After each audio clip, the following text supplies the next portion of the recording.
Hey everyone, welcome back to my channel. That's right, it's that time again. Thank you so much for joining me tonight. Now it's time to look at week 2 of my Melbourne trip. I know it's been a while, but trust me, it'll be worth it. Now, as you can see, I got this cool Garbage Pail Kids t-shirt from my local Salvos while we were traveling through Melbourne. Can't go wrong with an awesome t-shirt for $5. Now, Sunday morning, me and my wife Shani headed to the city to check out the Melbourne Comic Book and Toy Fair, which was in Reservoir. Now, I've never been to this one before. I knew that Sis Dog was going to be there. So we got to the location and went for a nice walk. It was a beautiful day. There was a nice stream nearby, and then we hit the crowds. There was a lot of people waiting to get in. I thought that I'd actually got the early bird tickets, but in fact, I just got general entry. But we still got in and had a great time, and let's have a look and see what we got up to.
In the first hall, there was a lot of different stalls, a mix of vintage toys and newer toys. Now, one of the stores that was near the Melbourne Doctor Who Club had some awesome Doctor Who stuff. One item in particular caught my eye on this stall, and that is the Doctor Who Time Lord collection. Now, this has got 3 Doctor Who VHS tapes. It obviously has the 3 Doctors, the Deadly Assassin, and the War Games. So pretty awesome to be able to get all 3 of those in a box, and $25 I thought all day long, can't go wrong with that. Still got the original box, so let's have a look at them in more detail. So that's the 3 Doctors, the Deadly Assassin, and lastly the War Games. So there you go, an amazing box set and first pickup for the day at the Melbourne Toy and Comic Book Fair. Obviously I ran into Sis Dog, so we had a bit of a catch up and took some photos, and it was awesome to catch up with him and see him again. He had an awesome store set up as well, and he only lived 15 minutes from the location, so for him it was a no-brainer. So big shout out to you, Sis Dog. It was awesome to catch up again and hang out. After we checked out the first hall, we went on to the second hall, which was even bigger.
had a mega Lego store. There was a lot of, again, vintage and newer toys. There was some awesome items in there. In particular, something that I really should have got was the real Ghostbusters Diamond Select figures. They had Ray and Peter, and obviously the Stay Puft Marshmallow Man. Now, I'm not sure if you're aware of these sets by Diamond Select, but they were part of a collect and build, and so I think there was about 8 in the set, and if you got all those, it would actually build the front of the firehouse with the doors and everything. So it would have been awesome to get. They were asking about $100 a piece, which is pretty cheap considering some of those figures can go for at least $200 to $400 each. Now, there was another particular store that did have some cool Ghostbusters stuff. Obviously, I'm a bit of a sucker for Ghostbusters, so let's have a look and see what we got.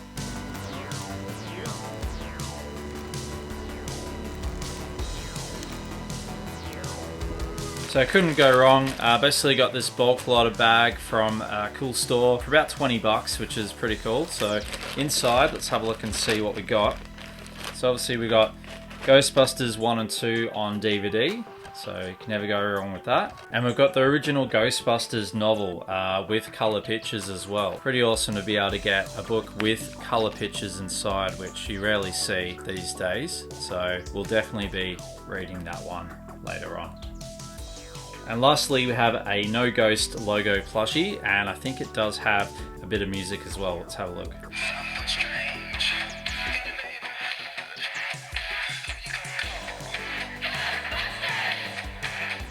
So that's pretty cool to get that into the collection as well. There you go. So after an hour or two of scouring all the different stalls and trying to find little bits and pieces to add to the collection, it was time to go home. So it was an awesome day. We had so much fun at the Melbourne Toy and Comic Book Fair, and I cannot wait to check it out again next time we are in Melbourne. So there you go. That was an amazing end of our holiday in Melbourne. We'd obviously done the Malvern Town Hall Vintage, Modern and Toy Fair first week, and then we went to the Melbourne Comic Book and Toy Fair. So pretty awesome to be able to go to those 2 toy fairs over the 2 weeks that we were there in Melbourne. So let me know in the comments down below, were you at the Melbourne Toy and Comic Book Fair, and did you pick up any cool items? Let me know.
So there you go.